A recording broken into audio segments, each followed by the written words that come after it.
my name is Keith, aka LoLByTheNumbers, and welcome to another 2014 League of Legends World Championship video analysis. Once again, this is a video analysis, not a shoutcast, so I will be assuming you have seen the match.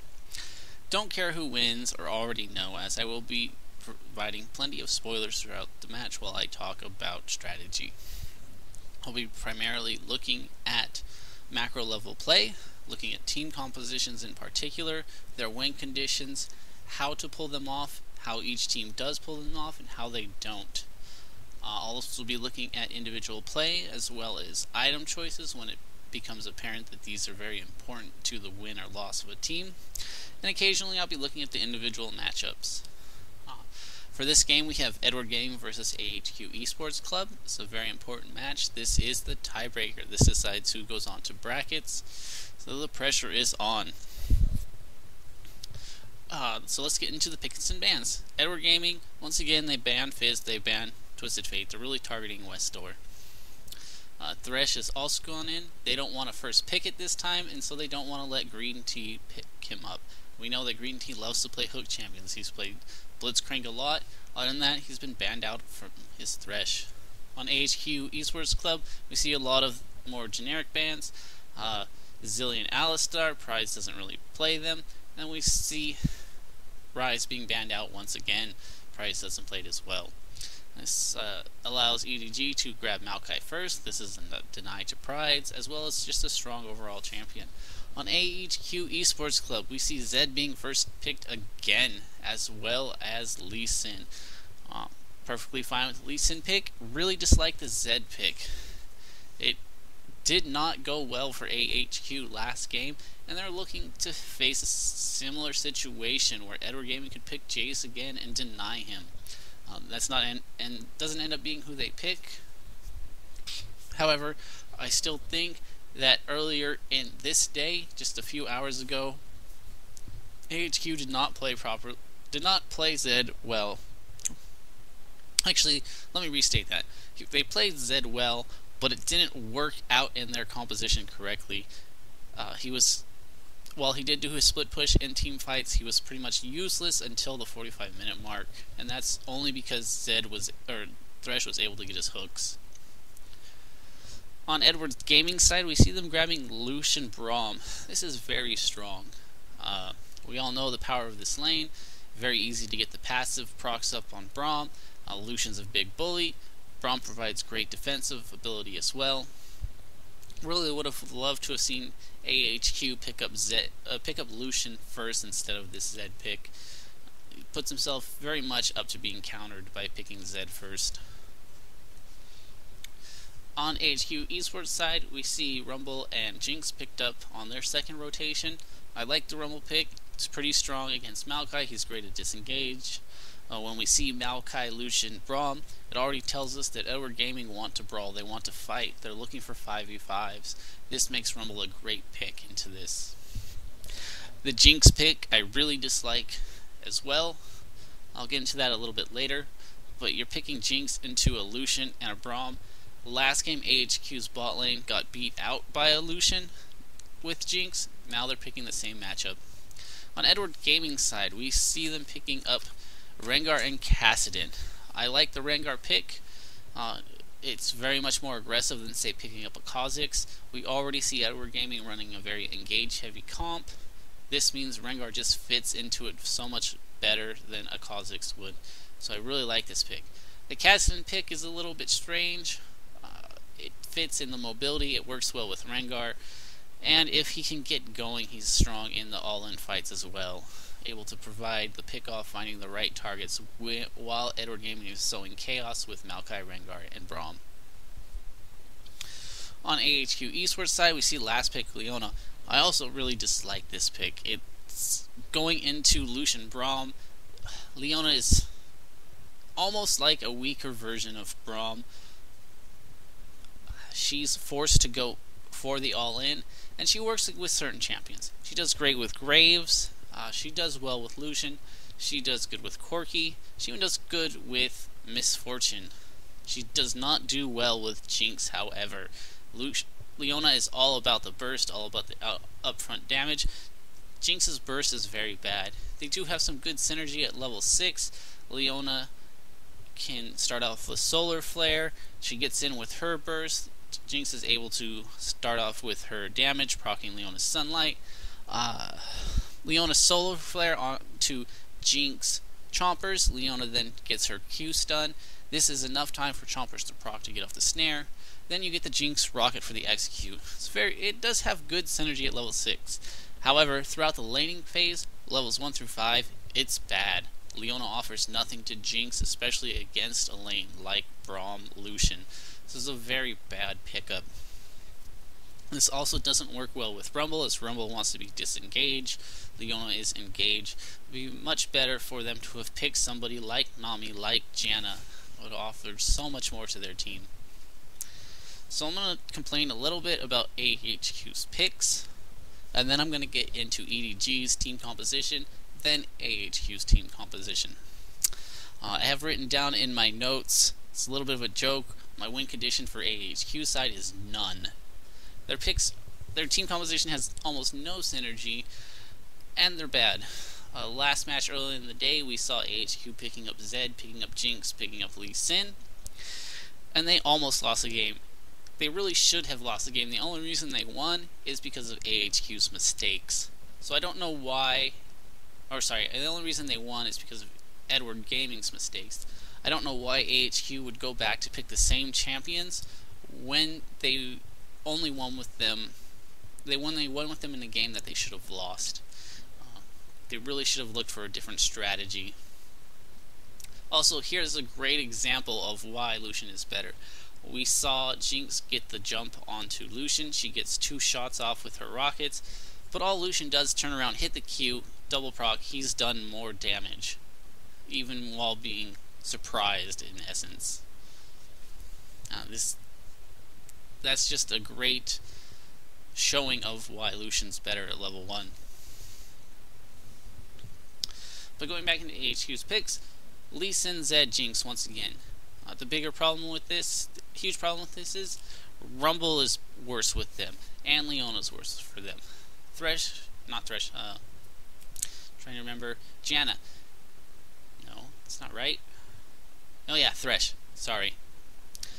Thresh goes much better with Jinx, allows her some protection, gives her the W for escape, is able to provide some disengage with this box and flay. He has more protective ability for Jinx. Kayle as well provides hyper carry status so that AHQ could scale into the late game like they did last time. His intervention allows Zed to go in and be protected. Now in this match, they don't have either of these. So they're really in just a really bad situation that they picked themselves in. And in my opinion, they lost this game in Champion Select. There were stuff they can do in the game, and I'll get into that in a bit. So, now that I've ranted about AHQ's picks, let me go into EDG's team composition. Their team composition is a very big engage composition. Maokai, Rengar, Braum, they all want to leap in, and this is facilitated by Rengar being able to engage. He comes in with stealth, we get the free start, he gets the snare, Braum's able to leap onto him, goes in with more stuns, more knockups, more slows. Maokai follows up, giving this pseudo-tank line the damage protection. On top of this, Kassadin is also going to be in the melee range. It's going to be sitting in Maokai's Aura of Protection as well. Lucian being short range should also be in Maokai's ultimate. So there's a lot of strength in EDG in their engagement. There's plenty of power, there's plenty of chaos being sown around. And having this sort of 1 and 2 halves front line of Braum, Rengar being the 2 halves, Maokai being the 1, you can sow a lot of chaos into AHQ's team, who has no frontline, or whose only frontline is Leona. But then again, she can't do much on her own, so when she goes in, other people in AHQ's team have to go in. They just target Zed or Lee Sin instead of focusing on Leona. There's just a lot of power on EDG's team that AHQ can't respond to.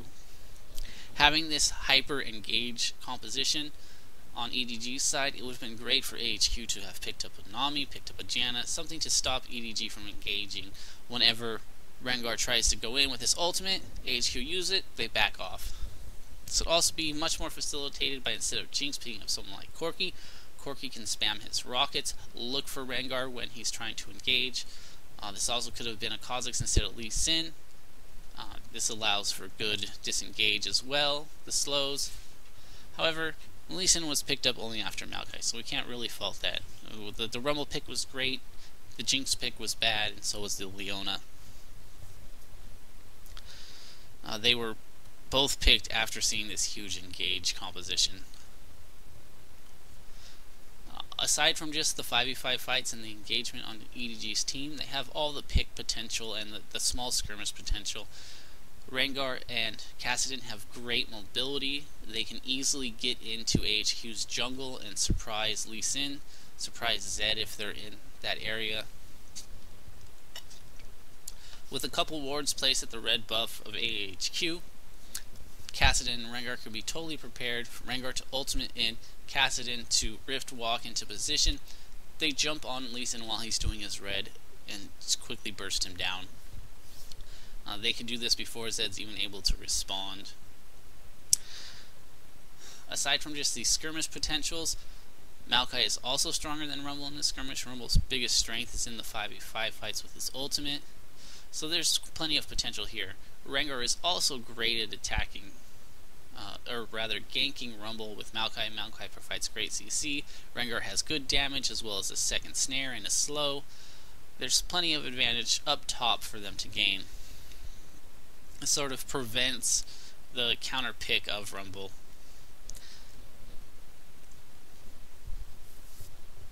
So having said this, we see huge potential on EDG. Before I get into AHQ side, I want to talk a little bit about the bot lane. This is a major point of why AHQ lost, and they just kind of threw the game by running into the 2v2 lanes. Lucian and Braum are huge bully ability. You get one Q onto Leona, Lucian can easily get his damage onto her, proc his passive, you get a stun onto Leona. Lucian also just needs to always hold on to his dash. Whenever Leona throws out her Zenith Blade, Lucian dashes back. Even if he gets hit by Leona's Zenith Blade, this drags Leona farther away, so Jinx cannot properly respond. By the time Jinx is able to get in range, Lucian will be out of the stun.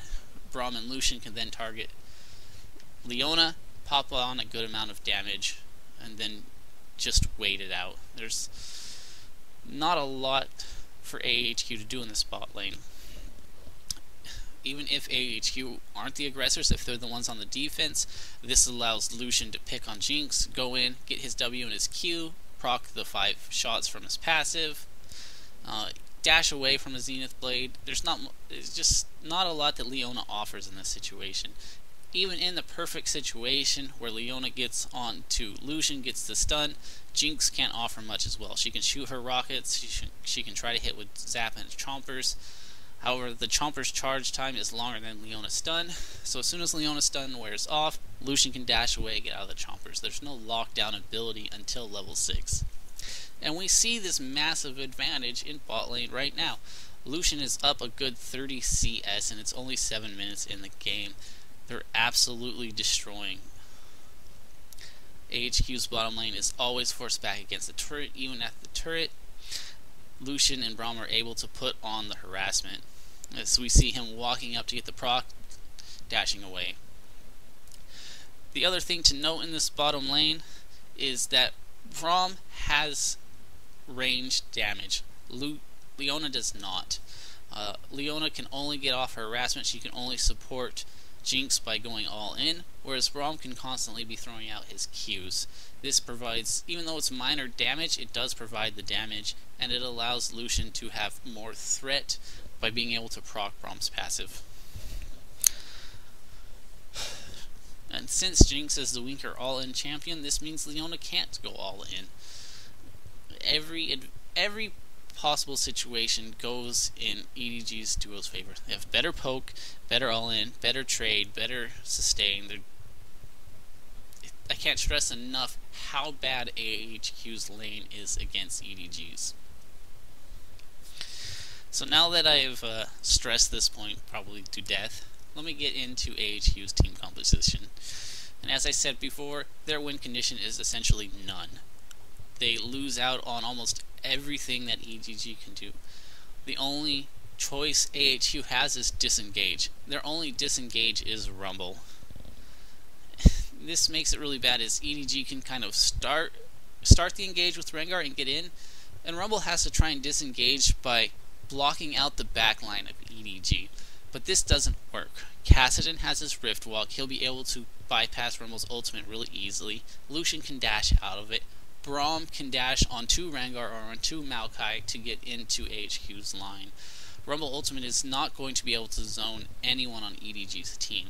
This means that AHQ really needed a secondary disengage. Specifically, Nami would have been really strong for AHQ. The moment they realize Rengar's going in, throw her ultimate down the line, everybody on AHQ runs. This means Rengar can no longer engage, and AHQ have the opportunity to try to push against EDG, try to get some opportunity where now Rumble can use his ultimate to great effect. Unfortunately, AHQ hasn't picked this up. They're almost running an engage composition. Leona starts it, Rumble gets the ult on top of Leona, Lee Sin looks for picks, Zed goes in. But unfortunately, even if you can consider AHQ's team having some sort of pseudo engage 5v5 comp, it's very weak. EDG have a strong champion in Maokai and Braum to protect their carries. Kassadin has a great way to escape in his Rift Walk. Rengar also has great upfront damage and engage potential. He can disappear if AHQ try to go in. Now all of a sudden you see him in the back line on Jinx and nobody's there to peel for her. It's just a very, very inferior comp.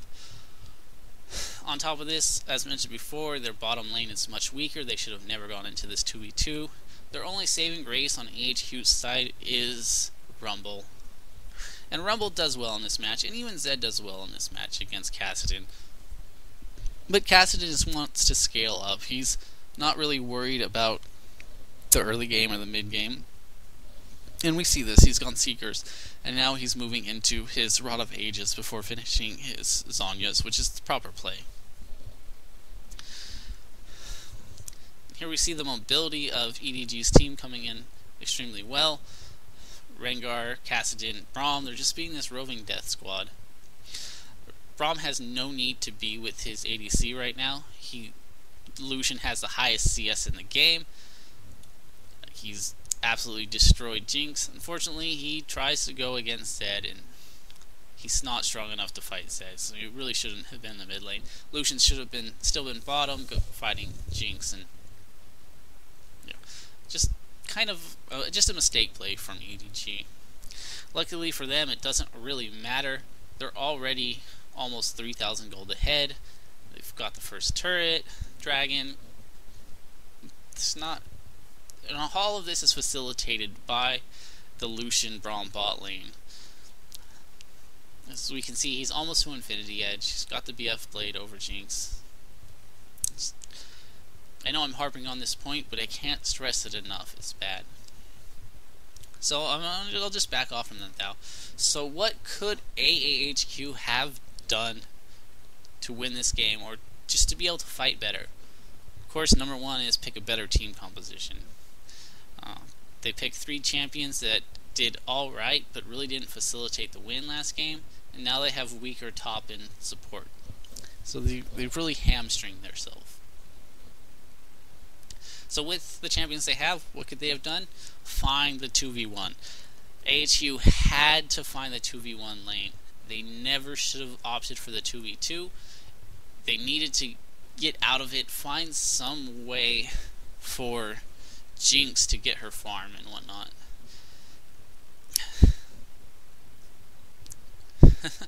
I'm silent because I don't want to stress how important. I want to stress how important this is, but I don't want to keep harping on the fact that they went into a really bad matchup. On the flip side, we know that Rumble does decent against Maokai. We've seen him. He's actually he's losing in CS, which he shouldn't be. Probably because he's roaming around the map trying to help out. He does have the assist with the kill. Swings ahead.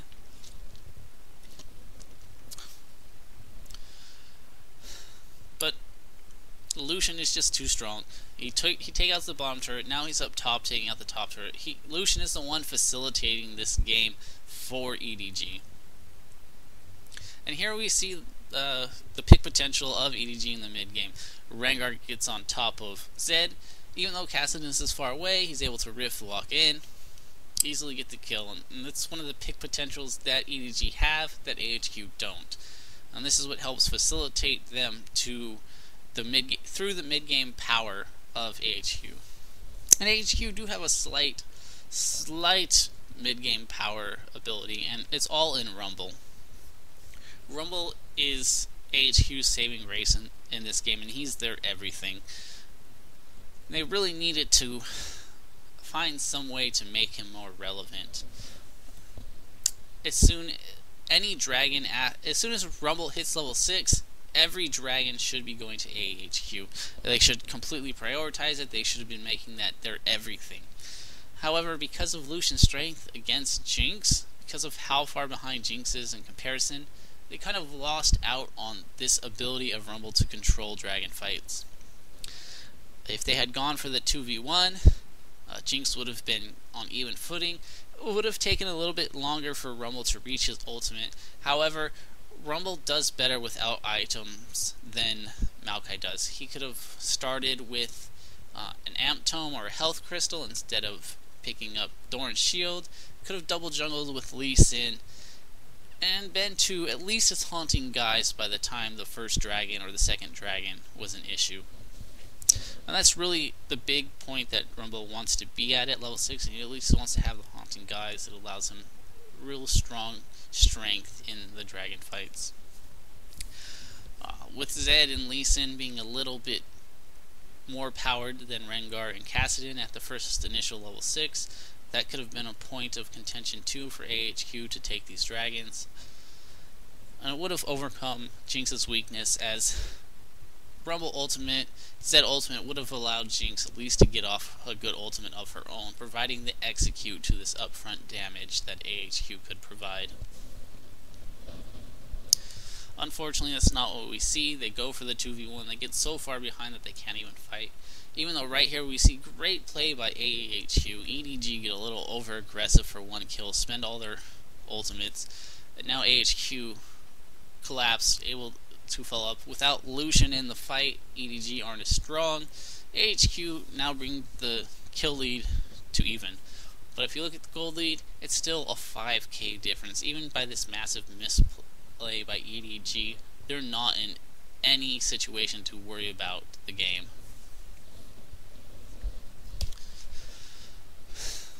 So for AHQ side, in their team competition, they had to generate a gold lead because they were going to lose out later. Rumble loses to Maokai, Zed loses to Kassadin, Lee Sin loses to Rengar, and the bottom lane doesn't, you almost have to say the bottom lane doesn't matter, because Jinx is going to be so far behind Lucian all game that it's going to take until about the 50-minute mark where gold no longer matters, that she can pull ahead.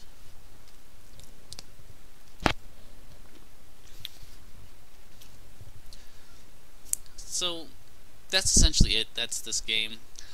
It's very unfortunate when, as an analyst, you can look at a game and say it was lost in champ select, but this is one of those situations. And here's a big problem of EDG's play.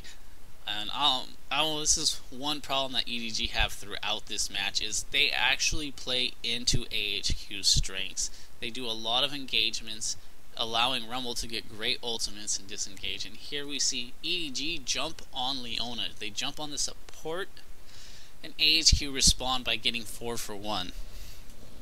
Rumble ultimate hit 3 people, was really strong in the jungle. There's no point for EDG to be there. The flip side is, EDG are still ahead in gold. Here we get to watch this fight. Rumble ultimate's amazing. They're going on to the strongest tank on AHQ's side.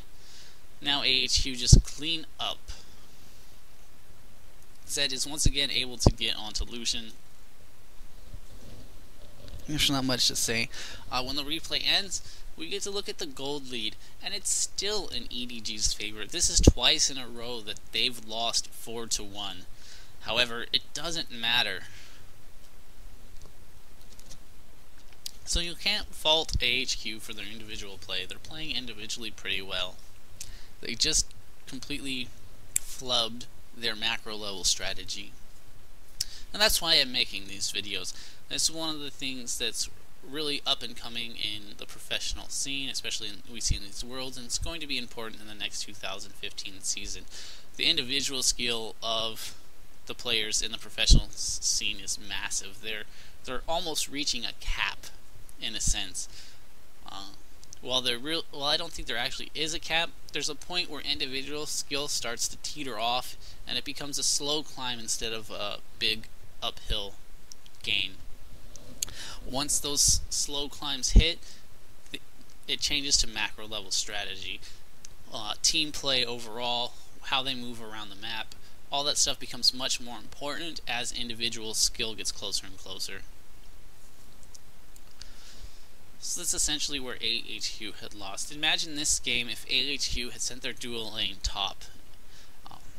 Jinx would have had another 50 CS, could have been on par with Lucian. Lucian would have been so ahead. Now all of a sudden you have a stronger fight. Instead of a 3k gold lead for EDG, you might have a 4 or 5k gold lead for AHQ after these last two plays that got them a 4-for-1 trades.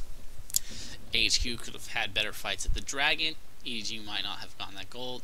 This game could have swung very differently if AHQ had simply avoided that 2v1 lane. The big problem is that even if they were ahead, AHQ is still running an inferior team composition in all senses, be it split push, be it engage, be it even disengage. It's just not in AHQ's favor because of their picks. But with a gold lead, then they could have bullied EDG. Gold can overcome a lot of your team disadvantages, and they have been playing very well on an individual basis and in response to EDG's aggression. So it is potentially possible that AHQ could have won this game if they would have switched up their bottom lane, if they would have not fallen so hard. We see Zed's got better CS. Rumble's on par. Lee Sin is a little behind, but he's made some good plays. He's 3-0-3. It's really just that bottom lane who's just fallen way too far. This means EDG has all the timers for the Dragons, as you see right now. They were very easily able to take it without worry. HQ can't go pressure these situations. Even in a 6-9 kill situation, only 2 towers, HQ are almost 5k gold behind. It's 4.5.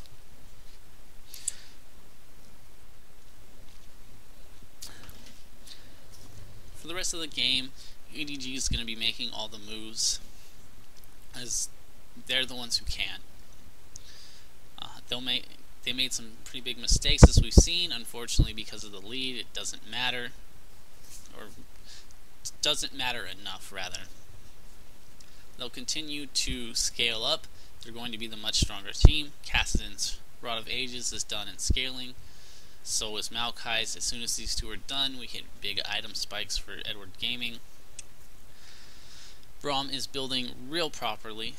He's going straight into Aegis. This is very strong against a Rumble. Does very well against Leona too, having a good amount of protection against her sunlight procs. And this is really a proper build from Braum, and I want to exemplify it because it hasn't been done much in the group stages, at least to this point in A and B. It's a very strong pickup against Rumble.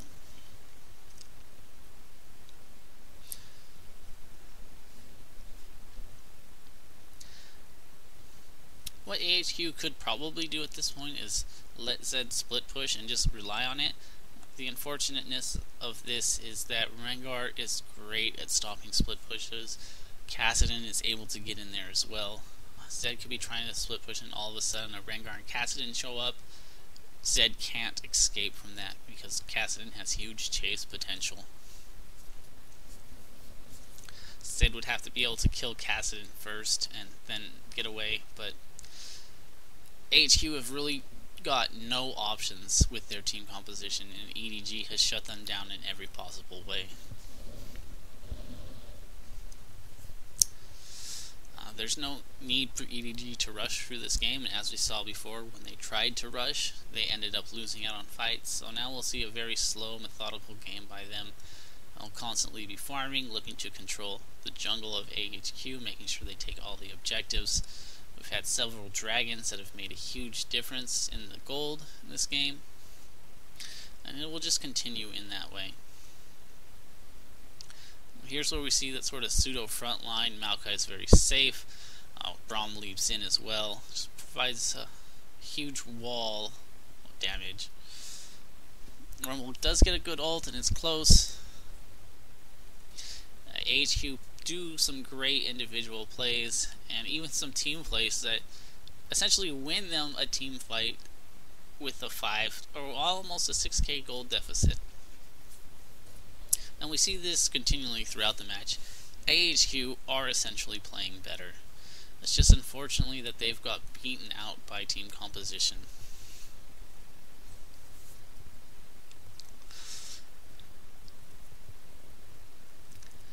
Right here, AHQ tried to make a play. Unfortunately, Maokai's in there with the teleport.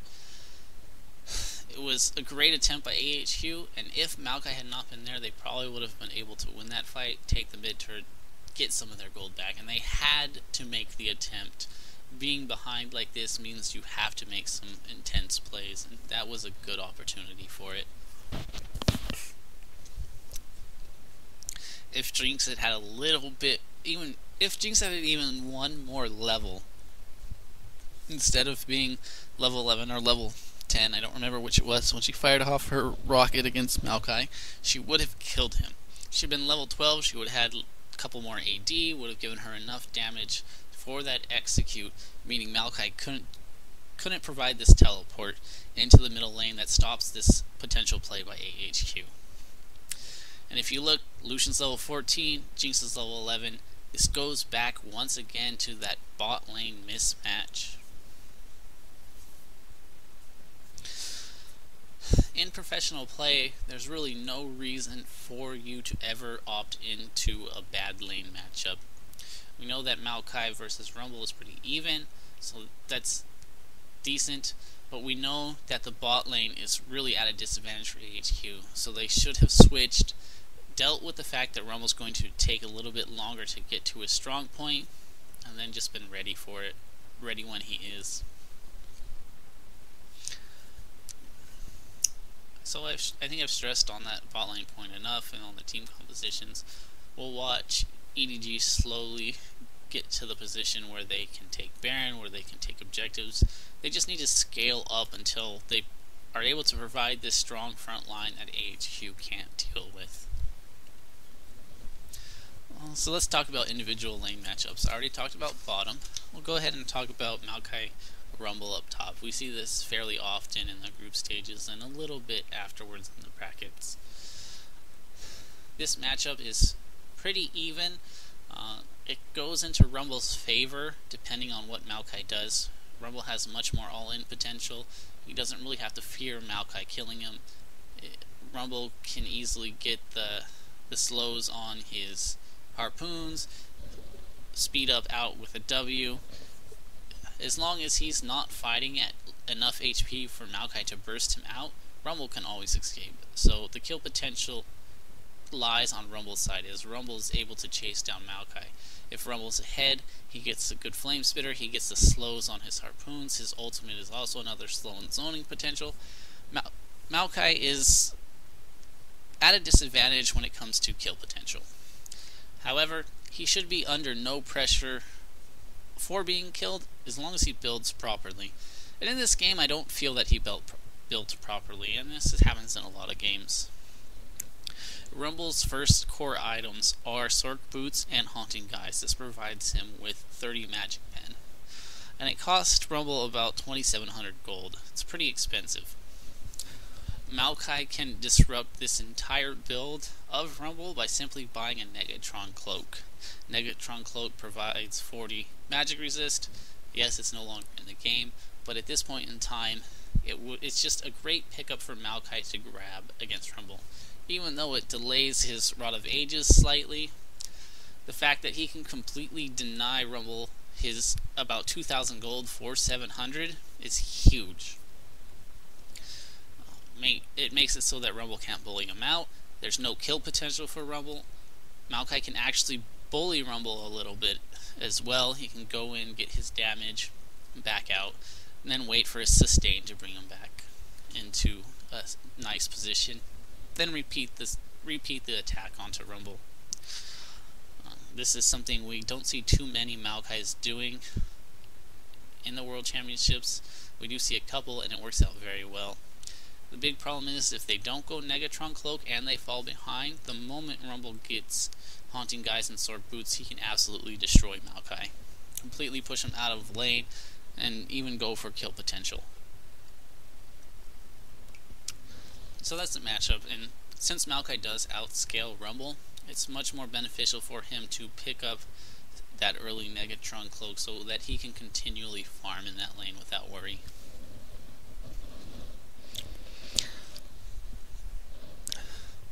In the mid matchup, Zed vs. Kassadin is not something we often see. There's not too much to say against it. What you see in this game is generally what happens. Zed is the stronger champion. Is very easily able to bully Kassadin with his Q, with his E. Since Kassadin is not really a melee assassin, Zed has much more strength in the laning phase to walk up auto attack, deal more damage. He has better poke. It makes it very difficult for Kassadin. Kassadin just has to farm, get what he can. We see him falling behind in this match. That's what would happen every single time in this matchup. However, Kassadin will outscale Zed, and it's great against the split push. It's also great against this Rumble pick, able to dodge out pretty easily from his ultimate.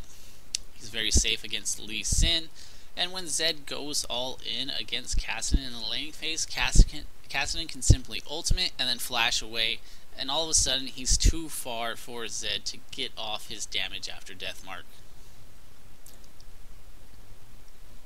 Kassadin also loves to naturally build into a Rod of Ages and Zhonya's. Rod of Ages providing good protection through HP, Zhonya's completely nullifying Zed's ultimate.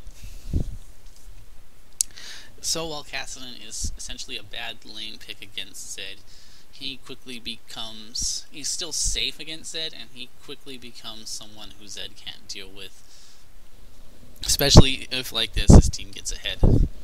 He also pairs very well with Rengar, able to have high mobility for good ganks in the jungle and lanes. And so this is why he's picked up, not for the lane matchup, but for the team potential.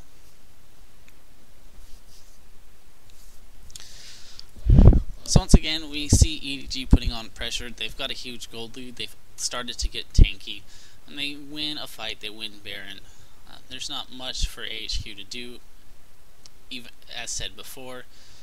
It's just very slow, methodical play by EDG to go in for the win. This Baron is a little sketchy, but Rengar is able to get it. Even if AHQ had gotten Baron, had gotten the win in this team fight, they still would have been behind in gold. And that's essentially the story of this game, is even when AHQ are winning fights, they're still behind in gold. And it's because of that early game control from Lucian. It's way more CS than Jinx, provides way more pressure on Dragon, on turrets. And if you look at the score, we have 5 turrets for EDG to the 1 of AHQ. EDG have also gotten every Dragon.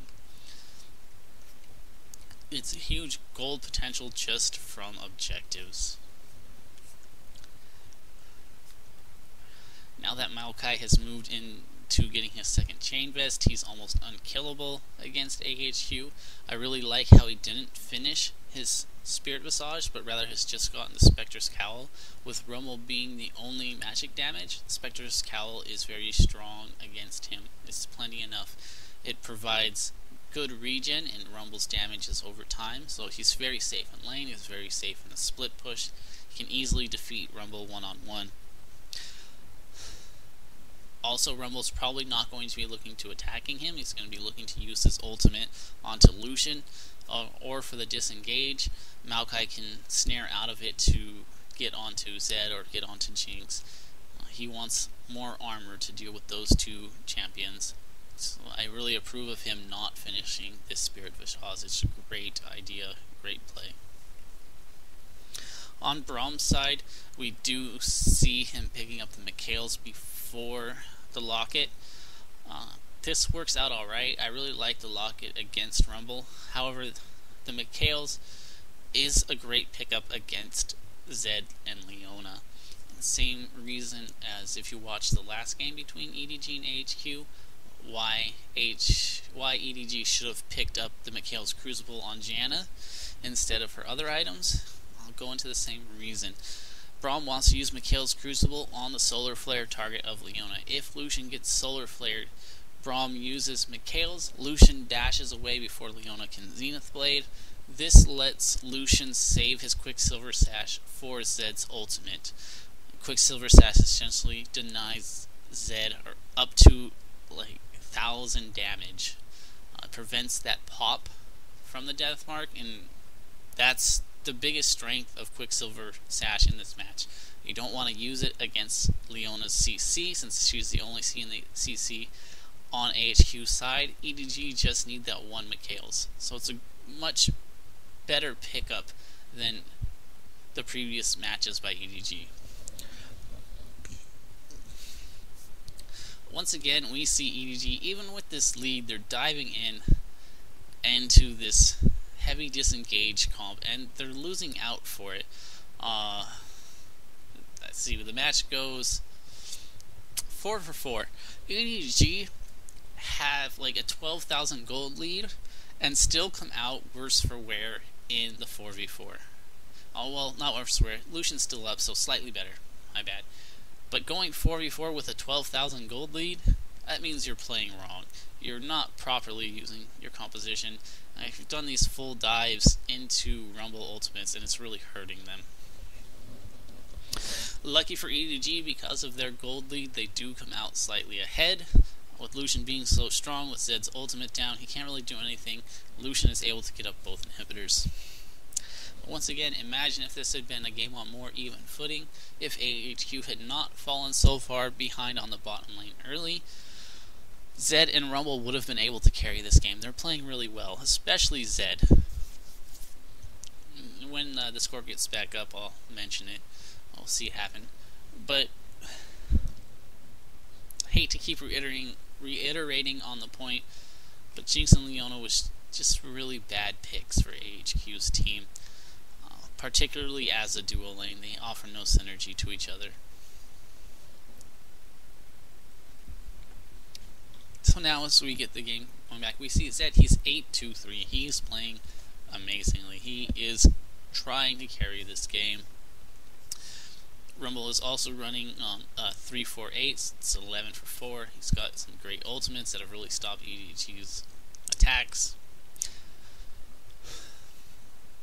It's just AHQ have been playing well individually, and I can't stress enough how it's just their composition losing them this game. We do see the pickup of Bloodthirster by Lucian on EDG's side. This is a good switch. He's picking this up so he has fight potential, so he's stronger against Zed, so he has turret damage, and although the other team has armor items, none of them are really a full armor item yet. Zhonya's is sort of a half armor item. Warden's Mail is on Lee Sin. He doesn't have his Randuin's Omen yet. Also, Leona is just on her W. Just pretty strong, but she doesn't have any extra bonus armor. So it's not a bad item build by Lucian. Not picking up the Last Whisper. And he doesn't really have to worry, even though he would get more damage potential out of Last Whisperer. He really should be focusing on his safety, and he is. So, very much approved of this build, even though it doesn't have a Last Whisper.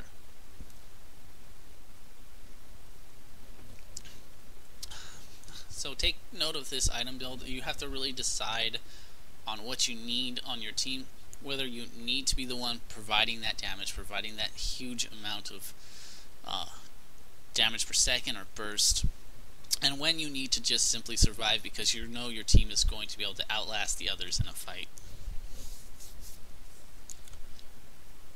So with the bottom two inhibitors of AHQ down, EDG moved to the top lane, and this is pretty standard play. Once you have two inhibitors down, there's really no reason why you should be losing a game. All you have to do is move to the top lane, slowly work at the turret, wait for the other team to move to the mid and bot, or whatever two lanes the inhibitors are down, to deal with the super creeps. Then you take the turret, take the inhibitor. In this case, EDG is just so far ahead that they dive anyways. They don't even wait for the creeps. We see them finally winning out the game. And even though I say finally, they played it properly. There was no reason for them to rush.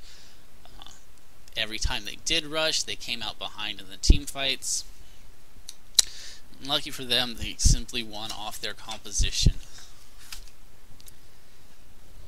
So if you want to take anything away from this game, take away team compositions. Really look at AHQ's team and understand how little they were able to do against Edward Gaming. They only had one disengaged champion against a huge engage of Edward Gaming. Rumble Ultimate, while strong against EDG's team, was easily dodgeable by Kassadin, by Lucian. They were able to get away. Because of Edward Gaming all running this sort of engaged short range comp, they all benefit from Maokai's ultimate. AHQ would have done well in having a champion that's able to sort of separate this team, or whenever Rengar Maokai engage, such as having a champion such as Nami be able to throw her wave, this would stop Kassadin and Lucian from being able to get up to that frontline area as fast, allowing AHQ to deal with Rengar and Maokai before the rest of the team was able to reach them. Recognize when your bottom lane is massively weaker than the other team. A good rule of thumb to take into effect is look at your lane matchup, especially in the 2v2s, assuming that your lane opponents are just as good individually as you are.